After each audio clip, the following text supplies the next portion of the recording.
Alhamdulillahi fatiris samawati wa rafi'iha wa basidil ardi wa wadi'iha wa alimil asrari wa sami'iha.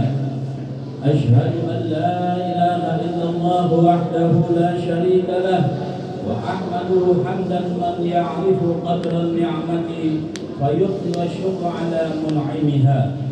Wa ashhadu anna sayyidana wa nabiyyana Muhammadan abduhu wa rasuluh alladhi arsyadana wa balagha fi irsyadina falahu syukru minna ma qamatil asya'u bibaiha wa mujidiha. Allahumma salli wa sallim wa barik ala sayyidina Muhammad wa ala alihi wa ashabihi salatan daimatan bidawami khaliqil asya'i wa mubdi'iha. Amma ba'du fa ya ibadallah, usikum wa nafsi bitaqwallah wa ta'atihi la'allakum tuflihun. Wa qala Allah ta'ala fi kitabihil karim wa huwa asdaqul qailin, a'udzu billahi minasy syaithanir rajim. La in syakartum la azidannakum wa la in kafartum inna 'adzabi lasyadid. Shadaqallahul azim. Ma'asyiral muslimin rahimakumullah, sidang Jumat yang dimuliakan oleh Allah Subhanahu wa taala, setelah mengucapkan syukur alhamdulillah kehadirat Allah Subhanahu wa taala, melanjutkan salawat dan salam untuk pemimpin besar kita yang dibesarkan oleh Yang Maha Besar, tiada lain baginda Nabi besar Muhammad sallallahu alaihi wasallam. Maka dari mimbar Jumat yang mulia ini kami berpesan dan berwasiat kepada hadirin, terutama sekali kepada diri kami selaku khatib, untuk senantiasa kita tingkatkan takwa kita kepada Allah Subhanahu wa taala dengan menjalankan segala perintah-perintahnya dan menjauhkan segala larangan-larangannya. Mudah-mudahan dengan demikian kita termasuk orang-orang yang beruntung baik di dunia maupun kelak di akhirat nanti. Amin ya rabbal alamin. Ma'asyiral muslimin rahimakumullah, sidang Jumat yang dimuliakan oleh Allah Subhanahu wa taala, di awal khutbah tadi kami telah menyampaikan sebuah kalamullah yang termaktub dari surah Ibrahim ayat 7. Allah Subhanahu wa taala telah berfirman, faqala ta'ala la in syakartum la azidannakum wa la in kafartum inna 'adzabi lasyadid. Artinya, jikalau kalian pandai bersyukur kepada Allah, niscaya akan aku tambah nikmatnya. Tapi bila kalian ingkar, kalian kufur, maka azab Allah sangat pedih. Hadirin yang dirahmati oleh Allah Subhanahu wa taala, ayat ini berasal dari peringatan Nabiullah Musa terhadap kaumnya Bani Israel agar mereka ingat saat dijajah, diperas, ditindas oleh Fir'aun, seorang pemimpin yang zalim, raja yang senantiasa menyusahkan rakyatnya, agar mereka timbul perasaan halus yang mendorong hati untuk berterima kasih atau bersyukur kepada Allah Subhanahu wa taala dan memelihara kehormatan dan kemuliaan yang dilimpahkan oleh Allah kepada mereka. Tapi bila mereka ingkar kepada nikmat tadi, maka azab Allah sangat pedih, lebih pedih daripada siksaan dan kekejaman Fir'aun. Ma'asyiral muslimin rahimakumullah, sidang Jumat yang dimuliakan oleh Allah Subhanahu wa taala, sengaja Al-Fakir mengangkat ayat ini. Kenapa? Karena saat ini bangsa Indonesia baru saja syukuran atas kemerdekaan yang diberikan oleh Allah Subhanahu wa taala kurang lebih 80 tahun yang lalu. Ya, di bulan Agustus 1945 Indonesia telah merdeka. Indonesia telah bebas daripada penjajahan. Begitu pula masuk bulan September, syukur alhamdulillah Allah Ta'ala gagalkan mereka-mereka yang ingin merubah akidah bangsa Indonesia, khususnya umat Islam, untuk menjadi komunis yang tidak percaya pada Tuhan. 30 September 1965 adalah pemberontakan PKI. Dulu pernah memberontak tahun 1948 di saat kita bangsa Indonesia sedang menghadapi agresi militer kedua dari Belanda. Ternyata pengkhianat ini menusuk kita dari belakang, yaitu Partai Komunis Indonesia. Saat itu PKI memakai topeng agama, pura-pura menjadi Islam, padahal benci kepada Islam. Berapa banyak alim ulama, kiai, ajengan, guru, ustadz, habaib yang dibunuh oleh PKI.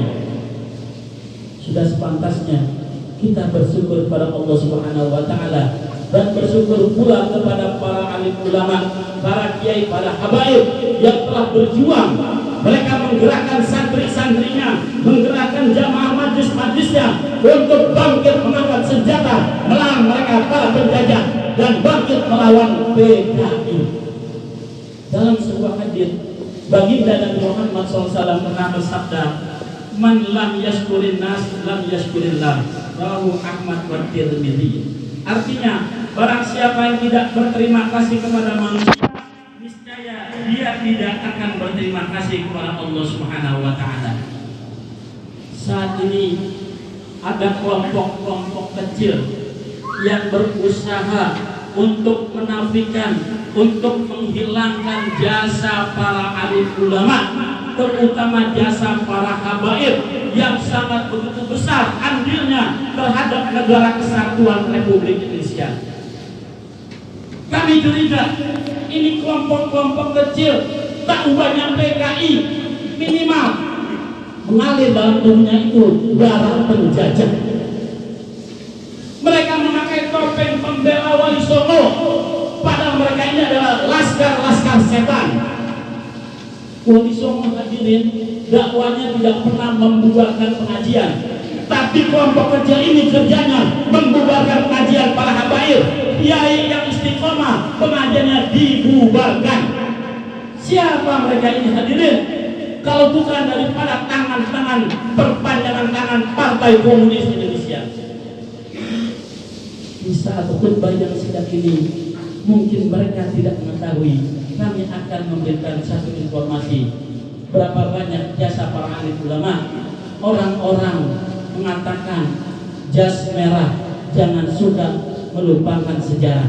Tapi kami umat Islam mempunyai akronim jas hijau, jangan suka menghilangkan jasa ulama. Kita simak mereka alim ulama, khususnya para habaib yang berjasa dalam negara kesatuan Republik Indonesia. Banyak di antara mereka, tapi hanya sebagian kecil yang akan kami angkat. Pertama, Al-Habib Ali bin Abdurrahman Al-Habsyi Kuitang. Beliau merupakan penentu hari proklamasi. Sebelum memproklamasikan kemerdekaan, Presiden Soekarno terlebih dahulu menemui Habib Ali Kuitang untuk meminta pendapat kapan penentuan hari dan waktu yang tepat untuk membacakan proklamasi. Ya, saat itu Presiden Soekarno pada hari Jumat tanggal 9 Ramadan 17 Agustus 1945 datang kepada Habib Ali Kuitang. Habib Ali Kuitang mengatakan, bacakan proklamasi hari ini 17 Agustus 1945 jam 10 pagi. Yang kedua, Hamutahar. Siapa beliau? Sayyid Muhammad Husain bin Salim bin Ahmad Al-Mutahhar, atau yang dikenal dengan nama Hamutahar. Kecil, muda, tua, besar, laki-laki, perempuan, pasti hafal lagu yang begitu legend. Apalagi saat karnaval pawai 17 Agustus 1945. 17 Agustus tahun 45. Apa? Siapa penciptanya? Hamutahhar, Sayyid Muhammad Husain bin Salim bin Ahmad Al-Mutahhar. Beliau pencipta lagu Himne Syukur, Hari Merdeka, Himne Pramuka. Apakah beliau orang ecek-ecek? Tidak, hadirin. Beliau berkarir di instansi pemerintahan, menguasai kurang lebih 6 bahasa secara aktif, dan pernah menjadi duta besar RI di Vatikan. Siapa lagi hadirin? Guru tua pejuang pendidikan, pahlawan akhlakul karimah. Beliau adalah Habib Idrus bin Salim Al-Jufri, adalah penggagas bendera pusaka merah putih. Beliau adalah ulama besar kelahiran Tarim Hadramaut Maut yang memperjuangkan pendidikan Islam di Sulawesi Tengah, bahkan hampir seluruh Indonesia Timur. Dan beliau mendirikan lembaga pendidikan Al-Khairat. Sebagai ungkapan terima kasih pemerintah, nama beliau diabadikan di Bandara Mutiara SIS atau Said Idrus bin Salim Al-Jufri Palu. Ma'asyiral muslimin rahimatullah, sidang Jumat yang dimuliakan oleh Allah Subhanahu wa taala. Selanjutnya siapa lagi? Dzurriyyah Rasulullah, anak cucu turunan Rasulullah yang sangat berjasa kepada negara kesatuan Republik Indonesia, yang mana saat ini ada sekelompok kecil manusia-manusia yang ingin menghilangkan, yang mengatakan bahwasanya dzurriyyah Nabi, anak cucu turunan Nabi tidak ada. Simak baik-baik. Selanjutnya Sultan Hamid II. Siapa beliau? Syarif Abdul Hamid Al-Ghadri atau Sultan Hamid II. Beliau adalah putra sulung Sultan Pontianak ke-6, Sultan Syarif Muhammad bin Yusuf Al-Ghadri. Selama jabatannya sebagai Menteri Negara, beliau ditugaskan oleh Presiden Soekarno merancang dan merumuskan gambar lambang negara Garuda Pancasila. Ternyata lambang negara Garuda Pancasila sampai detik ini adalah karya seorang habaib, seorang dzurriyyah Rasulullah. Siapa lagi? Habib Ahmad As-Segaf.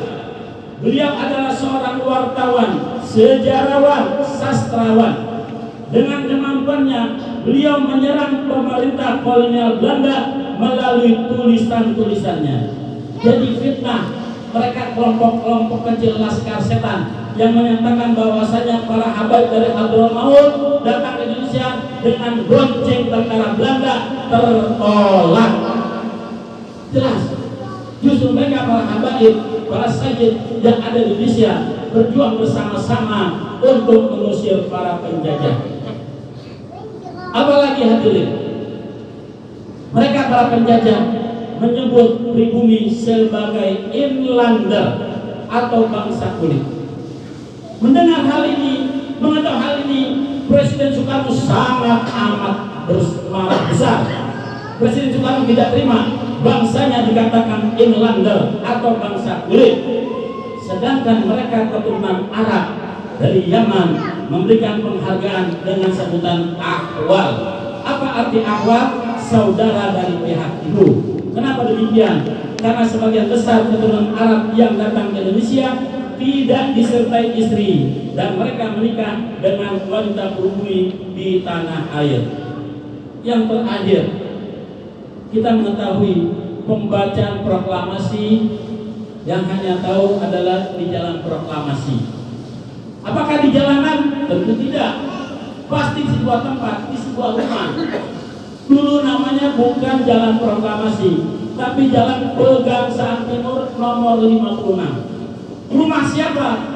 Rumah Syekh Farad bin Said bin Awad Martak sebagai saudagar Arab Indonesia yang mewakili NV Marbat.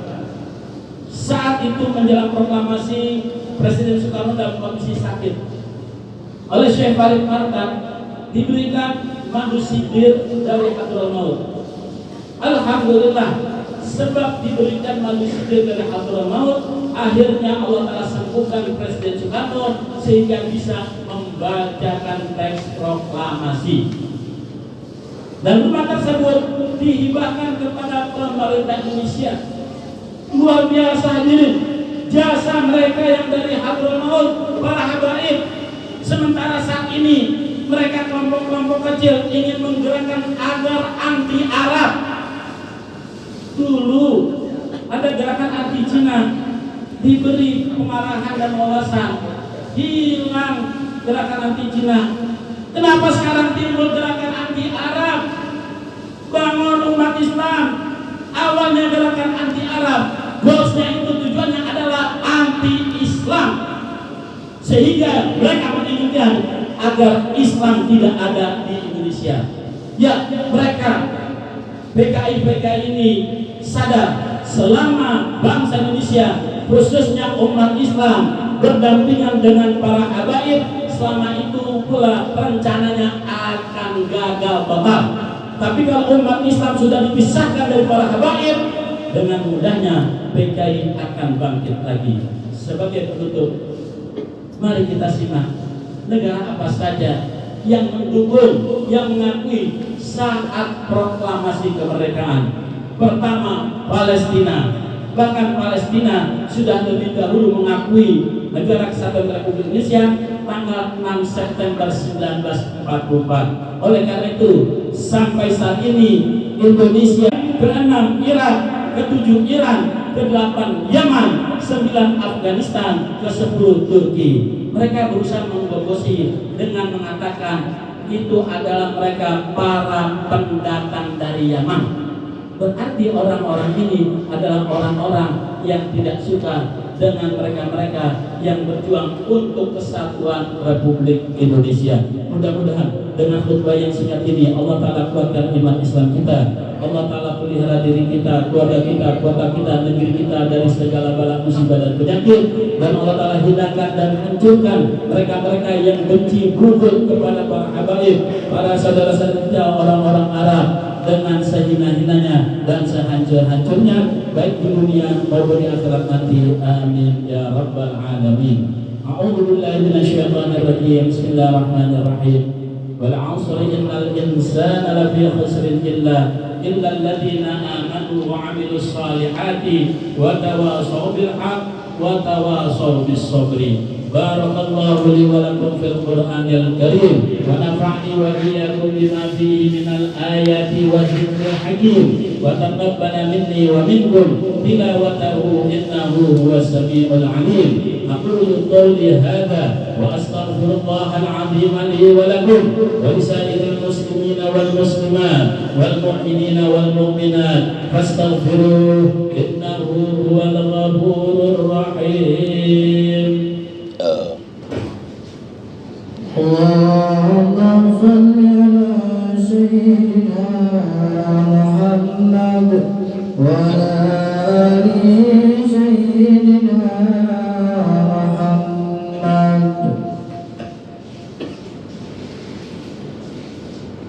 Alhamdulillahi khaliqil anam wa hakimil hukam wa ja'ilin nuri wad dhalam. Asyhadu an la ilaha illallah wahdahu la syarika lah dzul jalali wal ikram wa asyhadu anna sayyidana Muhammadan abduhu wa rasuluh al-mab'utsu bi syara'i'il Islam. Allahumma salli wa sallim wa barik ala sayyidina Muhammad wa ala alihi wa ashabihi al-kiram.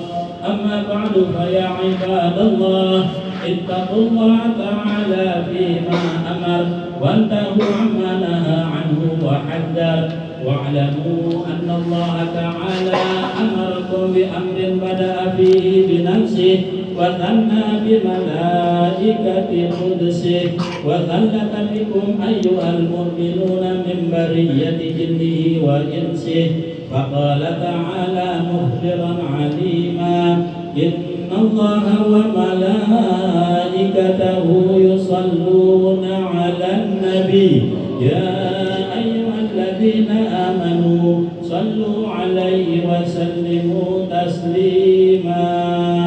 Allahumma salli wa sallim ala sayyidina Muhammad kama sallaita ala Ibrahim wa ala ali Ibrahim. وارض اللهم عن أصحابه وقرابته وأزواجه وذريته أجمعين خصوصا عن أربعة الخلفاء الراشدين أبي بكر وعمر وعثمان وعلي وعن بقية الصحابة والتابعين وتابع التابعين ومن تبعهم بإحسان إلى يوم الدين وعلينا معهم برحمتك يا أرحم الراحمين.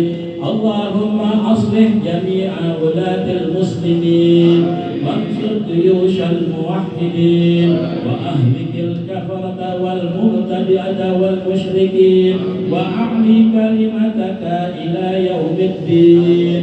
اللهم اغفر للمؤمنين والمؤمنات والمسلمين والمسلمات الأحياء منهم والأموات إنك قريب مجيب الدعوات يا قاضي الحاجات وكافي المهمات.